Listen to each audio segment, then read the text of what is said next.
Hi friends, ഇന്ന് നമുക്ക് cucumber വച്ചിട്ടുള്ള ഒരു കറി ഉണ്ടാക്കിയാലോ? എങ്ങനെ ഉണ്ടാക്കാൻ നോക്കാം. അതിനായി ഞാനിവിടെ 2 കുക്കുമ്പർ എടുത്തിട്ടുണ്ട്. അതിൻ്റെ തോലും അകത്തെ കുരുവും കളഞ്ഞിട്ട് ചെറിയ കഷ്ണങ്ങളാക്കി കട്ട് ചെയ്യാം. കറി തയ്യാറാക്കാനായിട്ട് ഞാൻ ഗ്യാസിൽ ഒരു പാത്രം വെച്ചിട്ടുണ്ട്. അതിലേക്ക് കട്ട് ചെയ്ത് വെച്ച കുക്കുമ്പർ ചേർത്ത് കൊടുക്കാം.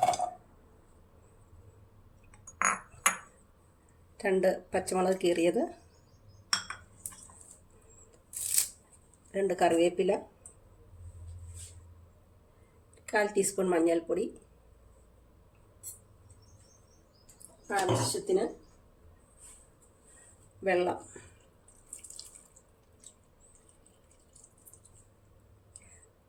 ജസ്റ്റ് വേകാൻ മാത്രം ഒഴിച്ചെടുത്താൽ മതി. കുക്കുമ്പർ അധികം വേവില്ല. എല്ലാം നന്നായിട്ട് ഇളക്കിയിട്ട്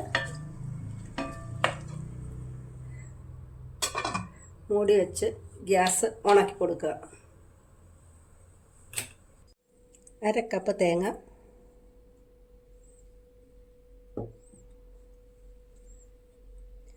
ആവശ്യത്തിന് വെള്ളം ഇതൊഴിച്ച് നല്ല പേസ്റ്റായിട്ട് അരച്ചെടുക്കുക.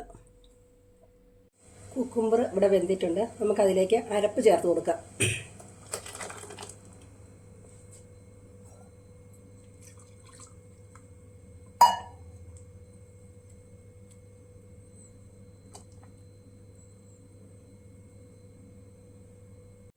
നന്നായി ഇളക്കി കൊടുക്കുക. ഇത് നന്നായി തിളച്ച് കഴിയുമ്പോൾ നമുക്ക് ഉടച്ച് വെച്ച തൈര് ചേർക്കാം. അധികം പുളിപ്പില്ലാത്ത നന്നായിട്ട് ഉടച്ച തൈര് ചേർക്കണം. കറിക്ക് നല്ല തിള വന്നു. ഇനി നമുക്ക് ഇതിനകത്തേക്ക് നന്നായി ഉടച്ച തൈര് ചേർത്ത് കൊടുക്കാം. 1 കപ്പുണ്ട്. ഇനി ഇത് തിളയ്ക്കണ്ട, ജസ്റ്റ് ഒന്ന് ചൂടായാൽ മതി.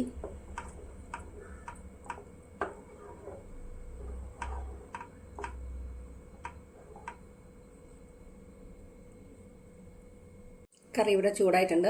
നമുക്ക് ഉപ്പ് ചേർത്ത് കൊടുക്കാം. നന്നായി ഇളക്കി കൊടുക്കുക. ഫ്ലെയിം ഓഫ് ചെയ്യുക. തിളയ്ക്കണ്ട. ഇത്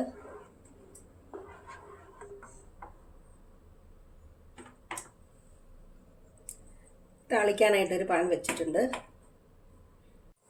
പാനിലേക്ക് വെളിച്ചെണ്ണ ഒഴിച്ചു കൊടുക്കാം.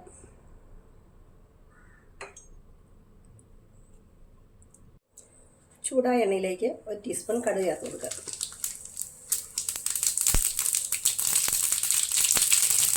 കാൽ ടീസ്പൂൺ ഉലുവ, 2 പച്ചമുളക്, 2 കറിവേപ്പില, വെളുത്തുള്ളി ചെറുതായിട്ടായിരിക്കും.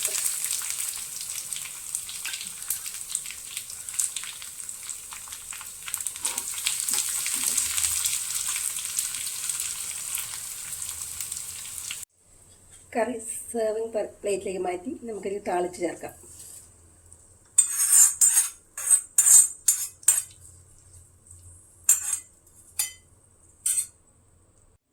വളരെ രുചിയുള്ളതും വളരെ എളുപ്പത്തിൽ തയ്യാറാക്കാവുന്നതുമായ കുക്കുമ്പർ മോരുകറി ഇവിടെ റെഡിയായിട്ടുണ്ട്.